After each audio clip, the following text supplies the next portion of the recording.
Magandang araw, hustlers! Welcome sa show kung saan every survey is your play. Ito ang Hustle Says! This game show is powered by Hustle PH Community. Hustle PH is the first local survey app that features games where you can play, do missions, and earn cash along the way. Real answers, real data, real hustle. I am Zero, your host for today. And for our inaugural episode, first episode. Ayan. For our first episode, for our very first iteration of Hustle Says, kilalanin natin ang mga university hustlers who took the challenge na alamin ang pulso ng 1,000 survey respondents across the country. Team Sintang Pusa and Team Linkodified. Let's start off with Team Sintang Pusa. Ayan, Team Sintang Pusa, pwede nyo bang ipakilala ang sarili? Hi, I'm MZ.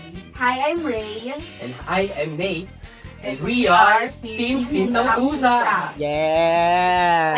So, Team Sintang Pusa, pwede ba kami makakuha ng background kung bakit Sintang Pusa yung pangalan ng team? So PB Sintang Pusa was established in 2019 when a beloved beauty cat, which was supposed to be adopted, is sadly namatay siya before siya So, before yung PP Sintang Pusa is community lang, pero naging board na siya na nagpa-protect talaga ng lives ng mga pusa. It gives a safe space para sa mga students and most especially sa mga pusa. So, ayun, minomonitor namin yung lahat ng pusa ngayon sa PUP. And we conduct mga seminars din para sa mga students and sa mga for proper cat feeding, for proper sa pag-aalaga ng pusa. And nagkakonduct din kami ng programs such as 10-year programs, tapos mga program lang nag-benefit yung mga pusa. Wow. So, very advocacy-oriented organization for cats, for pets in the PUP community. Okay. So dahil yun yung organization nyo, let me ask, kapag napanalunan nyo yung grand prize natin for our inaugural episode ng Hustle Says, saan nyo gagamitin yung cash prize? Kasi currently, meron po kaming pusa na nasa beto po siya sa Mandaluyong ngayon, and currently yung running bill niya is around 20k na. So, makakatulong talaga siya na mabawasan yung gastos namin sa bills niya. And also, para mas malaki pa namin yung mga funds namin sa mga iba pang food. That's a very good cause. And sana mapanalunan nyo yung cash prize natin for today. So, palakpakan natin ang Team Sintang Pusa and let's go on sa humamon, na from PUP din, ang Team Linkodified. Linkodified, please introduce yourself. Hello, mga lingkod bayan. I'm Cherry. Hi, I'm Sean. And I am Giselle. And we are Team Linkodified. Ayan. So, bakit Linkodified ang team name nyo ngayong araw? Ayun. So, basically kasi we are from the College of Political Science and Public Administration. So, ang tawag talaga sa amin ay mga lingkod bayan. So, nung mag-decide kami na kung ano nga ba yung papangalan, wala kami maisip na witty. And then, Linkodified yung biglang na-pop up sa utak ni Sean. So, ayun yung pinili namin para connected lang sa kung ano yung student council or kung ano yung representation namin today. Ayun.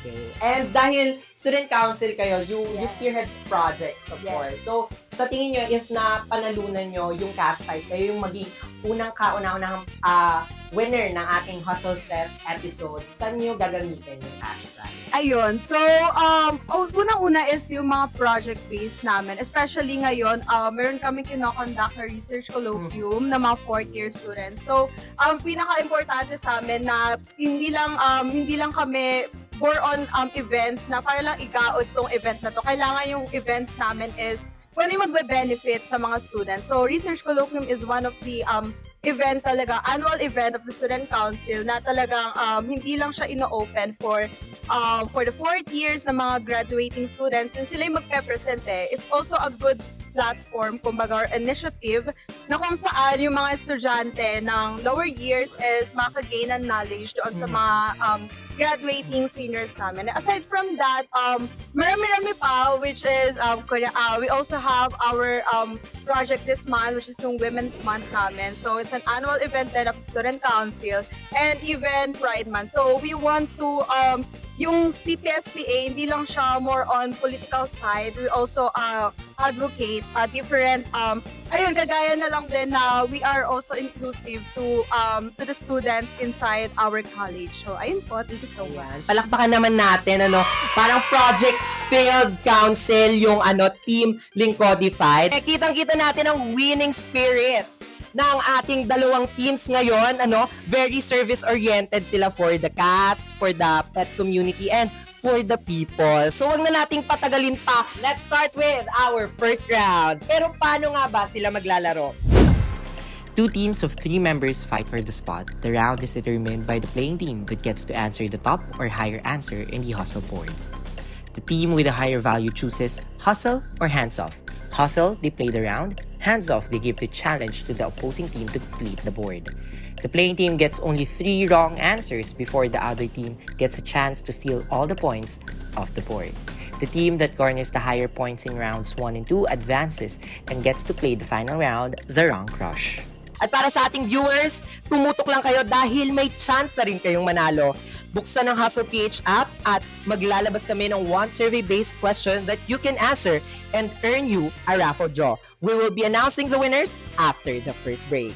Team Sintang Pusa at Team Lincodify, pwede ba nating i-test ang ating mga buzzers?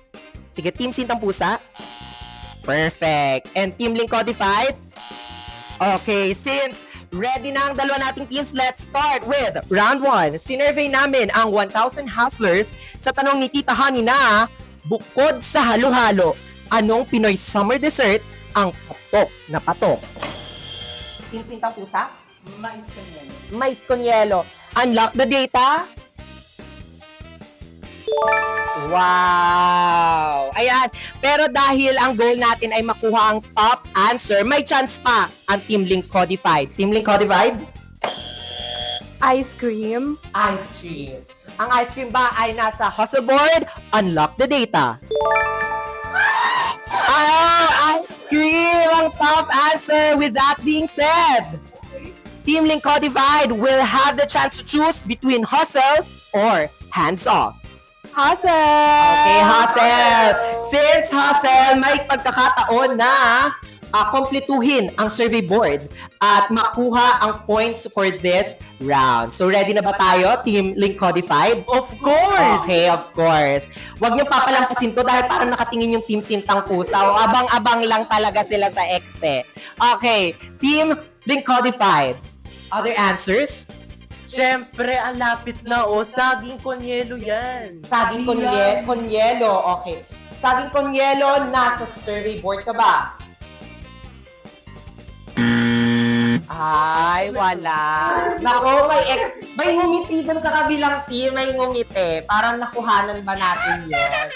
Okay. Siyempre, hindi pa natatapos ang pagkakataon nyo. Team Lincodified. Other answers sa ating hustle board. Pwede po ulit po ng question.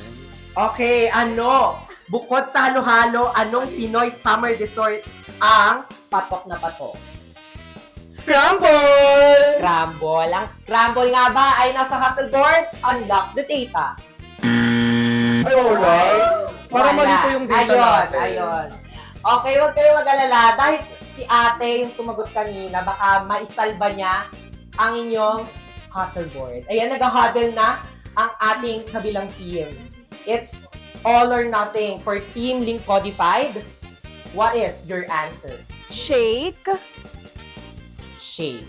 Shake ay nasa hustle board nga ba? Unlock the data.